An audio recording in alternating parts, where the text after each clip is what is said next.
às vezes legal e às vezes chato é a distância, porque tem algumas coisas eu aprendi bastante a distância. Eu até aprendi a fazer stop motion e foi bem legal. Eu gostei muito dos meus stop motions e de tudo mais. A gente fez arte e a coisa ruim é que não dá nem pra ver os amigos e as professoras.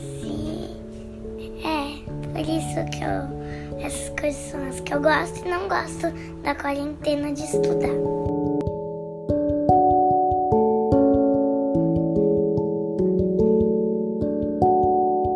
Você acabou de ouvir a Liz, de 9 anos, filha da Dalila Parente, que é a nossa entrevistada de hoje. Eu sou a Babi e eu cansei de ser professora na quarentena. E eu sou a Carol e eu não aguento mais reuniões online. E aí, a escola vai voltar ao normal? Hoje vamos conversar com a Dalila, que além de mãe da Liz, é coordenadora pedagógica de uma escola particular com gestão participativa em São Paulo, considerada pela Unesco uma das 12 escolas mais inovadoras do mundo. Oi, Dalila! Oi, pessoal. Obrigada pelo convite. Oi, Dalila. Obrigada de estar aqui com a gente. É muito bom ter você. Eu que agradeço. Eu adoro esse assunto. Obrigada. Dalila, antes da gente começar, se apresenta melhor e explica pra gente o que seria uma escola com gestão participativa.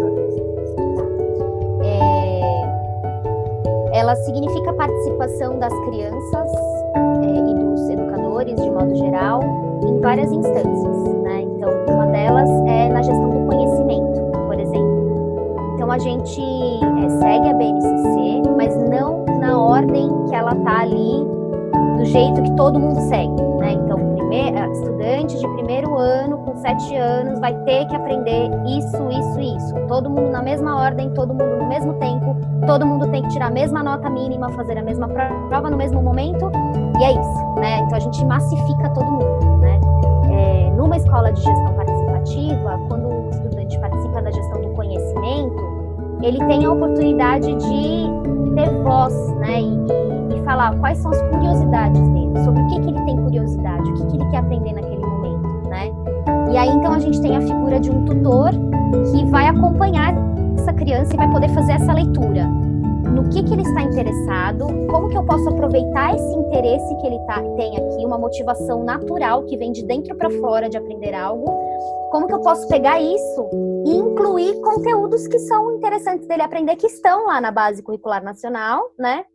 E que estão ali nos livros das outras escolas em algum momento, com alguma idade, né? Então, a gente tem estudante que, às vezes, tem 7 anos, mas está aprendendo conteúdo que é só para 9 anos, mas ele tem total capacidade de já aprender. E ele está curioso naquele momento, né? E aí, numa escola tradicional, o que acontece? Eu quero saber sobre as borboletas. Agora não, nós estamos estudando sobre as alfaces. Então, agora você tem que ouvir decorar sobre alface, e é isso que você vai aprender agora, né? Borboleta é só daqui 2 anos. Segura aí a sua curiosidade, né? E não é bem assim, né? Daqui 2 anos o cara já nem lembra mais. Então, tem essa questão da participação do currículo, né? Essa gestão do conhecimento, e também tem a gestão das relações diárias e do espaço, né? Então, a gente tem rodas que são espécie de assembleias, né? Só que a gente tem elas menores dentro de cada sala, e tem as maiores que envolvem a escola inteira. Então, essas rodas, elas são momentos que a gente discute tudo, né? Discute nossas relações escolares, os combinados, né? Então, a gente não trabalha com regras estabelecidas que tá tudo ali, todo mundo tem que seguir aquilo, porque tradicionalmente a escola tem 20 anos e há 20 anos se faz as mesmas coisas do mesmo jeito, né? Então, a gente combina coisas que fazem sentido com aquele momento, né? Então, por exemplo, antes não tinha um escorregador no meio do pátio, agora tem. E aí? Então, as crianças estão se empurrando lá em cima. Como a gente faz? Não tem nenhuma regra para o escorregador, porque há 20 anos atrás não tinha o escorregador lá, né? Então, como que a gente faz? A gente senta com as crianças e conversa. E aí, pessoal, agora tem um escorregador ali no meio. O que a gente faz, né? e eles mesmos vão construindo esses combinados de convivência saudável e harmoniosa entre eles, entre nós, entre todos. E aí não são só os adultos que colocam pautas, os estudantes também podem colocar pautas, porque eles estão lá vivendo, ele está sendo empurrado no escorregador e não está gostando do jeito que está sendo usado o escorregador. Então ele mesmo pode falar, pô, quero falar sobre escorregador. E aí tá lá na pauta, uma criança de 5 anos pode colocar uma pauta, né? E aí os adultos discutem, todo mundo discute aquela pauta, né? Então tem essa questão também da gestão do espaço, né? E das relações e dos combinados de convivência da escola. É isso, né? Basicamente. Então, por que, né, fazer tudo isso? Por que discutir com crianças e com os estudantes e construir o combinado junto com eles? Porque à medida que eles vão participando, eles vão também desenvolvendo o pensamento crítico, né? E se tornando protagonistas, de fato, porque eles são responsáveis e se apropriam do funcionamento das coisas e escrevem a própria história, né? Então, eu não vou sentar e esperar alguém me dizer como eu tenho que agir nesse lugar. Eu vou pensar sobre esse lugar e eu vou ajudar a construir e pensar sobre como ele deve funcionar. E isso se projeta para quando ele for votar, para quando ele for dirigir, para quando ele for agir na sociedade de uma forma mais ativa, né? Quando ele for adulto. Claro, agora ele já age na sociedade, então é para o agora também, mas pensando no futuro, né? Mais forte ainda em termos de cidadania mesmo, né? Então, Dalila, a gente tem falado muito sobre futuro. E isso é uma coisa que é incerta, a gente está passando por um momento difícil de pensar no futuro, mas não deixa de ser um questionamento importante, principalmente para os pais e mães que estão preocupados como vai ser o futuro dos filhos academicamente, em relação às escolas. Mas antes da gente falar sobre como a escola vai ser daqui para frente, eu acho importante a gente falar como ela era. Então, falando da sua realidade e do contexto que você está, qual que era a rotina ou como que funcionava a escola antes da pandemia? Eu acho que essa discussão está bem ligada mesmo, né, Babi? O futuro da escola, né, e o passado dela. Tá interligado para a gente poder pensar em prever, né, e aprender com o presente, com o passado e poder mudar o futuro, né? O que a gente tem que mudar, o que a gente quer mudar. Então, antes da pandemia, é isso. E a gente estava vivendo uma realidade muito diferente da grande maioria das escolas de São Paulo, por exemplo, né? A gente está aqui em São Paulo, mas acredito que do Brasil inteiro. Que é uma realidade que a gente já estava olhando para as competências e habilidades importantes para a criança aprender para a vida real, para o que ela está vivendo naquele momento, e ela aprender coisas úteis para o hoje, né? E não, olha, decore isso aqui porque você vai precisar daqui 5 anos quando você for prestar vestibular, né? Então, a gente já estava olhando para isso, né? Mas eu sei que não é a realidade da maioria das escolas, que ainda vive um contexto bem conteudista, né? Olhando para o que está ali no livro, o que todo mundo está aprendendo, o que se aprende com essa idade na escola, né? E uma coisa bem descontextualizada, né? Então, isso é outra questão. Para nós, é muito importante que a criança aprenda coisas que estão contextualizadas. Onde que se vê isso? Né? É no livro? É numa tabela periódica que está lá no livro de química, né? Ou é um elemento que está lá na cozinha, no fermento que a gente usa no bolo, né? Então, a gente estuda, assim, muito também através da contextualização, as coisas na vida real, no mundo real, e seguindo a curiosidade da criança. O que ela está curiosa? O que ela quer aprender, né? Então, é assim que a gente já trabalhava dessa forma antes da pandemia. Claro que com a quarentena, não significa que a gente não teve vários desafios, né, muito grandes. A primeira coisa que a gente fez, por exemplo, foi reorganizar essas necessidades de aprendizado baseadas em competências e habilidades, né? Então, por exemplo, qual que é uma competência e uma habilidade importante de se aprender no momento de quarentena, né? Resiliência. Pô, tá todo mundo trancado em casa, né? Até os adultos estão tendo que aprender, quem ainda não é resiliente, né?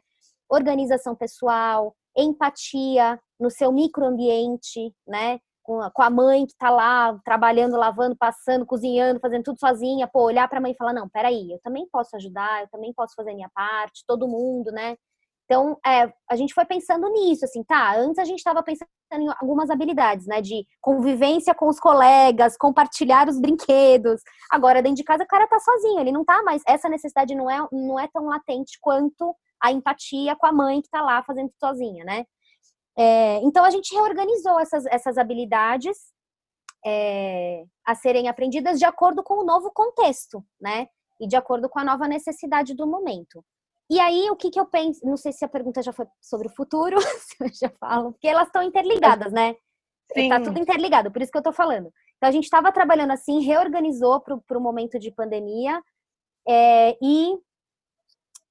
pensando no futuro, eu acho que está sendo uma grande oportunidade de aprendizado para as escolas, no geral, de parar para pensar. Porque eu estou ouvindo muita discussão de escolas, de educadores, de pensadores, né?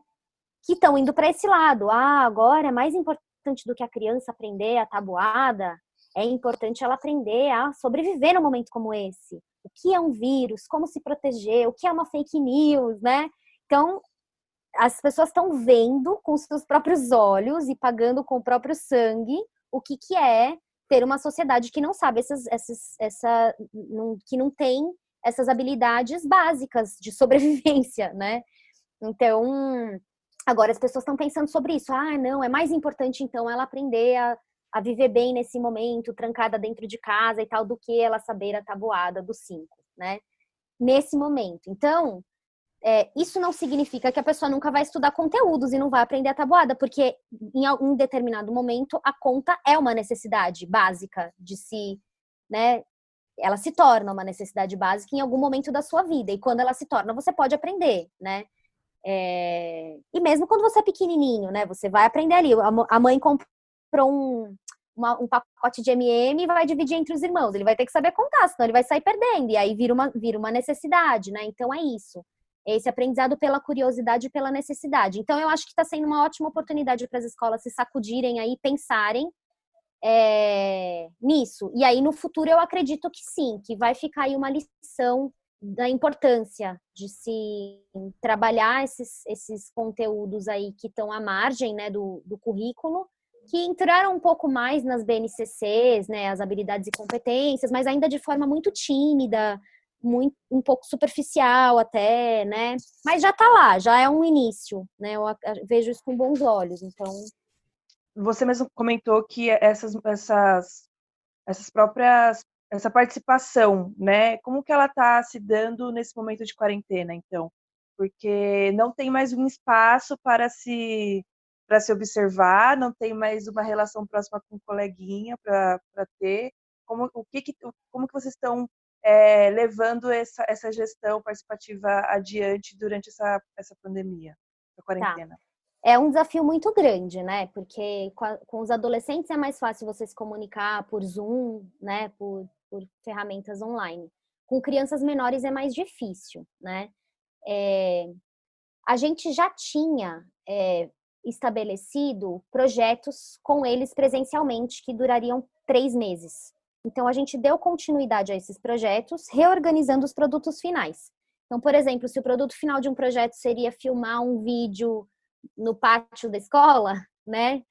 Agora teria que ser diferente. Então a gente conversou com os estudantes para entender como que a gente pode reorganizar. A gente pode continuar fazendo um filme? Pode, só que aí a gente pode fazer cada um trecho na sua casa e juntar tudo depois. A gente pode cada um fazer o seu próprio filme, né? Como que a gente vai fazer isso? Então a gente reorganizou isso com os estudantes e eles conseguiram concluir os projetos. Agora, em questão de, né, que você falou, ele não tá mais convivendo com um coleguinha, né, mas ele tá convivendo com outras pessoas em casa, então foi o que eu disse no início, né, que a gente, como a gente trabalha de forma contextualizada, o contexto, para ele aprender algo, ele tem que estar inserido naquele contexto, para ele compreender aquele conteúdo na sua integralidade e não virar só algo teórico que ele decora para uma prova e depois esquece, né, então a gente pensou nos contextos familiares e domiciliares, né. Então, ele continua convivendo com o irmão, com o pai, com a mãe, com o cachorro, com o gato que faz sujeira. E aí, quem vai limpar a sujeira do gato, né? e o avô tá lá, faz tempo que você não vê seu avô, e aí, você já escreveu uma cartinha para ele, né? Coisas assim que para ele conseguir olhar para fora, né? E desenvolver essa empatia, esse olhar, senso crítico mesmo também, né? Da situação que a gente está vivendo.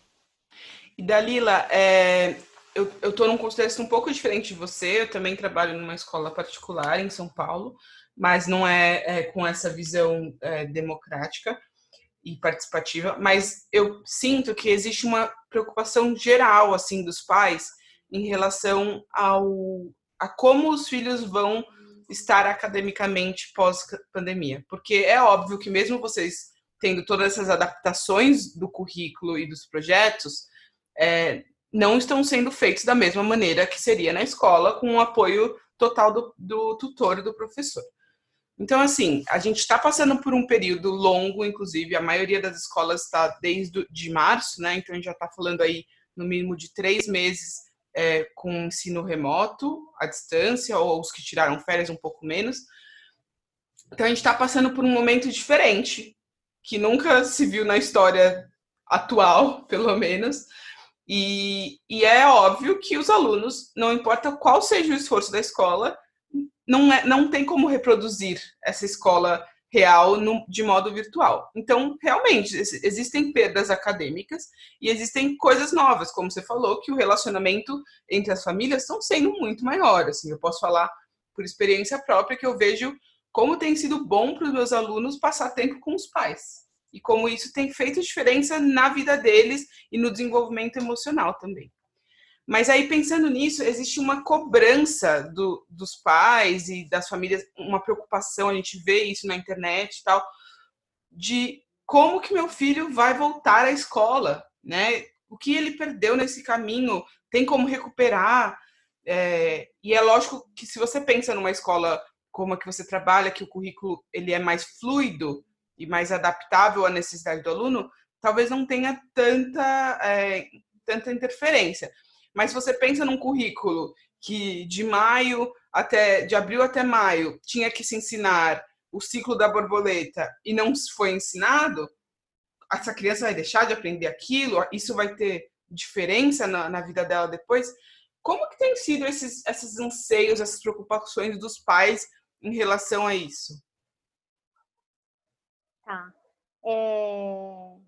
De novo, né, Babi? Eu acho que é uma coisa que já vem de antes da pandemia, né? Eu acho que a pandemia só potencializa aí algumas coisas, né? Então, é isso. Se as pessoas já estavam preocupadas com isso antes, não, meu filho tem que, quanto antes ele aprender a falar francês, alemão e inglês, melhor, e tem que aprender chinês também para estar na frente de todo mundo, porque todo mundo já sabe falar essas 3 línguas, sabe?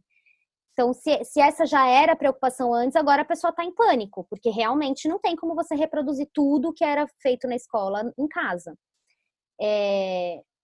Mas eu acho que, de novo, é uma ótima oportunidade para se repensar mesmo, né? Realmente, o que é importante e essencial. Existe essa cobrança? Existe, até mesmo numa escola assim, mais flexível, né? Mais inovadora, assim, que já não está tão presa ao conteúdo em si, mas está compromissada com o interesse e a curiosidade da criança, e aí sim se coloca conteúdos dentro disso, né? Mesmo assim, ainda existe esse estigma de que vai perder, né? Vai acabar a pandemia e vai perder, porque ela não vai ter aprendido tudo que ela poderia ter aprendido. Claro que ela não vai ter aprendido essas coisas, mas ela vai ter aprendido outras, muito valiosas também, né? Então, bem aproveitado, esse momento ele é muito rico em muito aprendizado. Por exemplo, cozinhar. Né? A criança está tendo a possibilidade de aprender a cozinhar com a mãe, com o pai, nesse momento que está todo mundo cozinhando ali, se virando, né? Passando mais tempo dentro de casa, cuidar das plantas, cuidar dos bichinhos de estimação. Crianças que passavam o dia inteiro na escola estão passando o dia inteiro em casa. Então, ela tem oportunidades incríveis de aprender várias outras coisas, né? E se você for esperto, você pode aproveitar para inserir conteúdos aí também. Então, por exemplo, aqui em casa minha filha fez algumas obras de arte, né? Ela tá tendo bastante tempo ocioso, não fica no eletrônico o dia inteiro porque a gente não permite, porque se deixar a criança quer, né? Então tem ali uns momentos que a gente ajudou ela a bolar uma listinha. Tá, que outras coisas você pode fazer que não é ficar no eletrônico, né? E aí foram surgindo ideias dela mesma, e a gente deu algumas, a gente fez uma listinha ali para ela consultar de vez em quando ela estiver se sentindo entediada, e quando parecer que a única opção é o eletrônico, né? Então a gente tem uns combinados aí de uns horários que ela pode usar o eletrônico. Daí ela começou a fazer, então pintou aí duas obras de arte. E aí eu falei para ela, poxa, vamos fazer uma moldura, né, para essas obras e tal. E aí dentro de fazer uma moldura, o que a gente pode aprender, né? Medidas, proporção, simetria, né? Quanta coisa legal que dá para você inserir aí, conteúdos de matemática. Se você olhar lá na Base Curricular Nacional, tem esses conteúdos lá. Então você pode aproveitar esse momento para ensinar outras coisas que vão até além do que a idade que o seu filho está no momento, né? Claro que eu sei que as famílias estão trabalhando em casa e estão trabalhando muito e não podem, e muitas nem querem virar professor dos seus filhos, né? Mas não é um momento que eles precisam ficar sem aprender porque eles estão em casa, entende o que eu quero dizer? Eles podem continuar aprendendo, mas talvez outras coisas que sejam possíveis de se aprender dentro de casa, que são muitas opções, tem muita coisa, precisa de um olhar aí para isso, né? E Dalila, você comentou da Liz, né, que é a sua filha, e ela estuda na mesma escola que você trabalha também, né? Como que tem sido o seu processo com ela? Você acabou de dar um exemplo muito claro, né, do que você tem feito com ela, mas como que tem sido esse papel estando em casa, tendo que trabalhar em casa e ainda, ao mesmo tempo, né, trabalhar para a escola que a sua própria filha estuda? Como que tem sido esse processo, essa relação? Foi bem complexo, Carol. Foi bem complexo, porque é realmente isso, assim. Eu tive que trabalhar muito mais nesse período, né? A Babi sabe disso, que para a gente conseguir readaptar tudo que a gente fazia presencialmente para a distância, né? Foi um processo muito penoso, porque ninguém nunca tinha feito EAD com criança antes, né? Na história da humanidade, que eu saiba, né? Então, eu estava trabalhando muito mais horas do que o normal, assim, né? E aí, ao mesmo tempo, para mim foi maravilhoso poder experimentar isso em casa como coordenadora da escola, para eu poder ter esse olhar também dentro da escola, né? E falar, peraí, gente, a gente precisa olhar para esses pais com muito carinho e cuidado, porque não tá fácil pra gente, né? Diferente de um tutor, de um professor que não é mãe, não é pai, né? Achar, é só mandar fazer isso aqui em casa, e aí eu paro pra pensar, não, peraí, a criança vai precisar do adulto para ajudá-lo, o adulto vai estar lá fazendo home office, trabalhando pra caramba, isso vai gerar um estresse nessa família, né? Então, eu acho que eu consegui ter um olhar privilegiado nesse sentido. Então, no começo foi muito mais complexo, porque realmente a gente teve que apanhar um pouco para conseguir achar um equilíbrio agradável entre manter o aprendizado, manter os projetos, manter esse aprendizado em casa, né? E ao mesmo tempo que não dependesse das famílias, dos pais, das mães virarem os professores dos seus próprios filhos. Então a gente tinha que bolar planejamentos e propostas que também estimulassem a autonomia do estudante, que ele conseguisse fazer sozinho, ou minimamente sozinho, né? Precisasse talvez só de uma coisinha de mãe, onde que fica o algodão aqui em casa que eu não sei, que eu nunca usei, né? E aí talvez alguém tenha que ajudá-lo ali em algumas coisas, mas que ele conseguisse desenvolver essa autonomia de executar, né, as tarefas por eles mesmos. Claro que isso vai variar de idade para idade, né? Mas a gente tem desde o ensino infantil, né, de 1 ano e meio, criança de 1 ano e meio, 2 anos, até 15 anos, mais ou menos, né? É o fundamental. Então, daí a gente foi tentando encontrar esse equilíbrio, né, de coisas possíveis de se fazer, e aí, como a Babi falou, não dá para fazer igual, não dá para a gente esperar as mesmas expectativas de aprendizado que a gente teria na escola, não dá para a gente simplesmente transportar e transferir para casa. Então, a gente reorganizou esses conteúdos, deu uma diminuída nas expectativas em relação aos conteúdos, reorganizou as habilidades que fariam mais sentido no contexto atual, e de forma muito tranquila, né? Porque, voltando para a pergunta da Babi, O que a criança vai perder se ela não aprendeu agora a metamorfose da borboleta, mas ela aprender daqui 6 meses? Que diferença isso vai fazer na vida dela como um todo, né? É uma pergunta. Qual a diferença que isso vai fazer, né?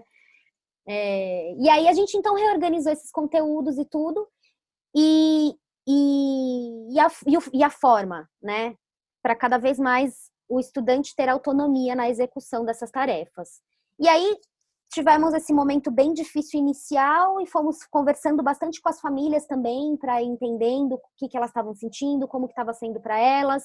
Feedbacks super positivos de, tô adorando as atividades, meu filho tá amando, eu tô conhecendo a escola melhor agora, porque agora a escola tá dentro da minha casa, né? E outras famílias falando, não dá pra fazer, não consigo, impossível, meu filho não tem zero autonomia e eu não consigo fazer com ele. Blá, blá. E aí a gente foi tentando também achar alternativas, por exemplo, aqui na minha casa, eu conseguia fazer muita coisa de final de semana, né? Então tinha coisa que a Alice conseguia fazer sozinha durante a semana, o que ela não conseguia chegava no sábado de manhã, eu sentava com ela, e aí? O que você não conseguiu fazer? Vamos fazer junta? Te ajudo, tal? E a gente passava o sábado, às vezes, com pausas para descanso e tal, a gente passava o sábado, às vezes, cumprindo ali atividades que ela não tinha conseguido fazer, e domingo, daí, era dia de parar e descansar todo mundo, né? Então a gente foi achando nossa rotina familiar aqui. E com esse olhar muito compreensivo e acolhedor com as famílias, que cada uma tinha uma realidade diferente também, né? Então a gente foi propondo, por exemplo, plantões de dúvidas, com educadores para as crianças que os pais falavam, não contem comigo, eu tô trabalhando pra caramba, 14 horas por dia, não vou ajudar meu filho, tal. Aí a gente foi tentando conversar individualmente e achar soluções individuais para essas famílias, né? Então, por exemplo, teve um caso de um garoto que ele nem era tão pequeno assim, né? Já estava no fundamental, mas ele tinha dificuldade de se concentrar e fazer sozinho, não tinha muita autonomia mesmo para trabalhar, né? E aí a gente então propôs que ele marcasse um horário com um dos nossos estagiários para o estagiário sentar e fazer junto com ele atividade online. E aí funcionou. Então todos os dias, 9 horas da manhã, estava lá o menino junto com o estagiário, tipo um professor particular à distância, né? E aí a gente conseguiu resolver a situação desse garoto em específico, né? Então foi isso, foi muito porque é muito diferente, né? Por mais que eu tenha esse olhar de mãe, eu tenho a minha rotina aqui, né? Da minha família, na minha realidade. E as famílias são muito diferentes. Tem família que foi pra chácara, por exemplo, tá lá uma horta no quintal, né? Eu tô aqui num apartamento minúsculo que não tem nem planta, nenhuma planta, né? Então, é isso. São realidades muito diferentes, contextos muito diferentes que tem que ser olhados com personalização, eu acho, para que as pessoas consigam cumprir de forma satisfatória, né? E Dalila, acho que para a gente encaminhar para o final, como vai ser a volta da escola? Porque, assim, isso é lógico que a gente vai aqui fazer muitas hipóteses, porque existem cenários diferentes dependendo de como a situação mundial for andando. Mas já existem algumas hipóteses que têm sido feitas em outros países que já passaram pela crise e também que já tem sido pensada. Por exemplo, cenários que eu tenho visto e pesquisado a respeito disso tem sido um ensino híbrido, por exemplo, de ter a escola parte remotamente virtual e parte presencial.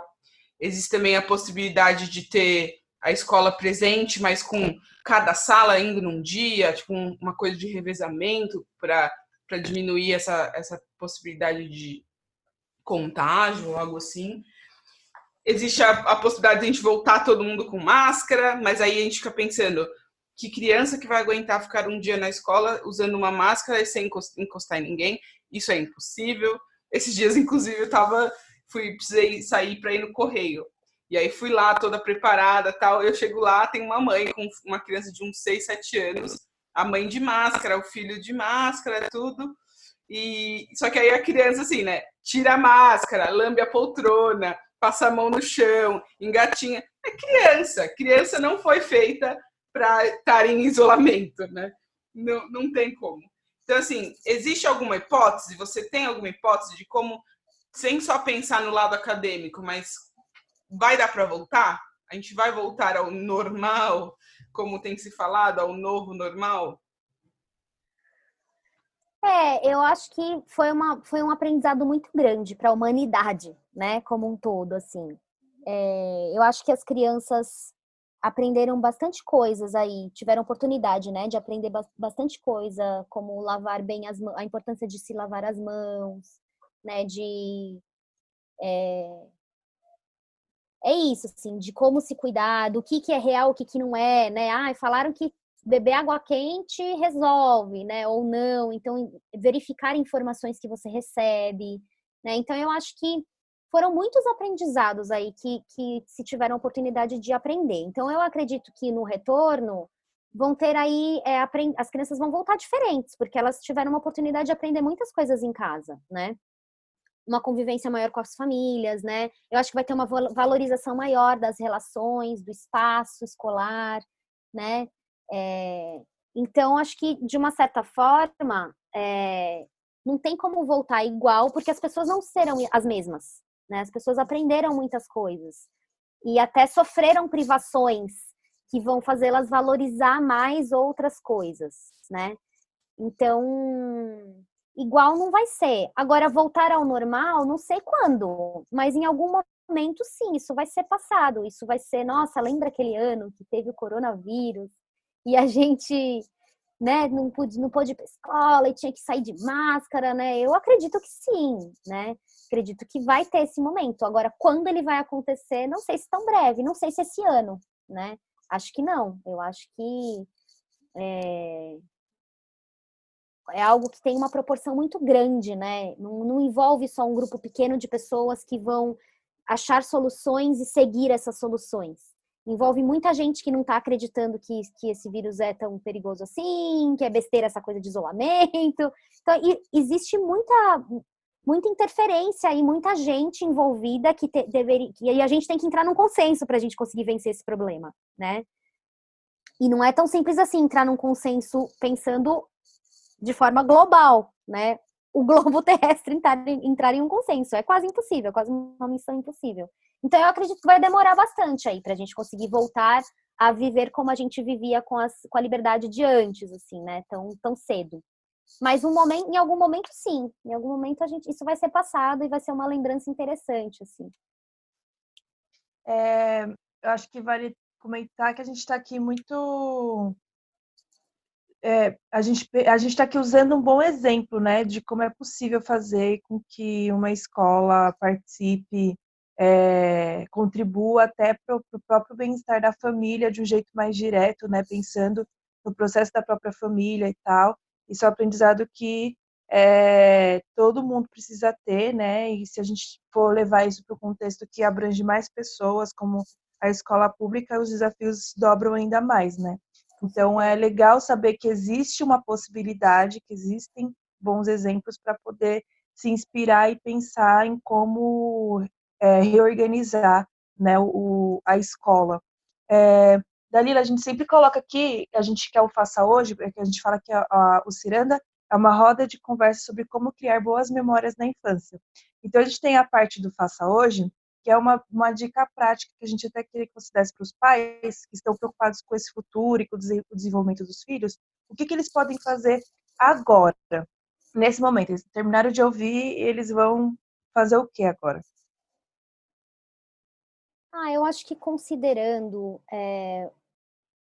o momento que a criança está vivendo, de estar em casa, não poder estar na escola, né? Ela está sendo privada de muita coisa, né? Infinito, a gente não consegue nem mensurar o quanto que ela está sendo privada, né? Ao mesmo tempo, é uma oportunidade maravilhosa de aproximação, de conhecimento, né? De criação de vínculos mais profundos com a criança. Então, se não está acontecendo ainda, um momento diário de profunda conexão, que ele aconteça, né? Mesmo no meio do home office maluco, ultrapassando as horas de trabalho, né? Que ele aconteça, que em um momento do dia eles possam parar tudo, desliga tudo, olha no olho da sua criança ali e se conecte com ela, tente entender, acolher os sentimentos, porque ela está passando por muita coisa, né? E a criança disfarça muito bem, porque ela está lá brincando e tá fazendo bagunça, e você fala, ele tá bem, né? Mas lá no fundo mesmo, se você parar para analisar, ele tá sofrendo muita privação, então ele precisa ser acolhido, ele precisa dessa conexão. E é só dessa forma que você vai poder aproveitar de fato essa oportunidade de conexão e de aprofundamento do vínculo que você tem com o seu filho, com a sua filha, né? Se você parar e tiver essa intencionalidade, porque só o fato de estar 24 horas trancado com a criança ali, ainda pode estar muito distante essa relação, né? Então, acho que é isso, é priorizar algum momento do dia que seja só de vocês, né? E que proporcione mesmo essa conexão profunda. É isso. Obrigada, Dalila, pela sua participação. A gente está caminhando para o encerramento. Quer falar, Babi? Eu fui falar, meu microfone estava desligado. Obrigada, Dalila. Eu acho que é muito valioso a gente pensar que existem muitos contextos, existem escolas diferentes, com currículos diferentes, mas que a base de tudo tem que ser a mesma, que é essa preocupação com a criança. Eu acho que se a escola estiver fazendo todo esse esforço, se os pais estiverem se esforçando para isso, o resto depois a gente vai correr atrás, né? Eu estava até falando para a Carol, existe o supletivo. Se existe o supletivo, vão dar um jeito de fazer a escola ser mais curta se precisar. Então, assim, vamos pensar no hoje, né? E cuidar das crianças que estão aí hoje. E muito obrigada de se dispor de abrir para a gente um pouco da sua rotina e do seu trabalho e de compartilhar aí sobre essas importâncias. Imagina, eu que agradeço, foi uma delícia. É um assunto muito complexo que ramifica para vários outros assuntos, e aí eu tenho dificuldade de ser objetiva. Então, desculpa aí que eu falei pra caramba, e ainda fico com a sensação, putz, mas esse assunto ainda dava para aprofundar mais, né? Então, acho que Sempre dá. Realmente, a gente tem tratado nos assuntos. O último papo que a gente teve durou muito, e a gente ficou. A gente quer que os episódios sejam curtos para os pais poderem ouvir, né? Porque a gente sabe que se ele vê um episódio de 1 hora, provavelmente ele não vai parar para ouvir aquilo. Então, é um desafio mesmo que a gente tem sempre, mas eu acho que deu para resumir bastante, assim, deu para sentir o que está acontecendo. E é bom que fica esse gostinho de querer mais. E aí, aproveitando, você pode encontrar a Dalila nas redes sociais também, no link que a gente vai deixar aqui do episódio. E não esquece também que esse foi o Ciranda, uma roda de conversa sobre como criar boas memórias na infância. E conta pra gente como que tá a sua realidade com a família em casa. Você pode falar com a gente através do e-mail cirandapodcast@gmail.com ou pelo Instagram, @cirandapodcast. E não esquece que a gente está no YouTube. Então você também pode ouvir os episódios no YouTube com legenda para acessibilidade. E é isso. Valeu, pessoal.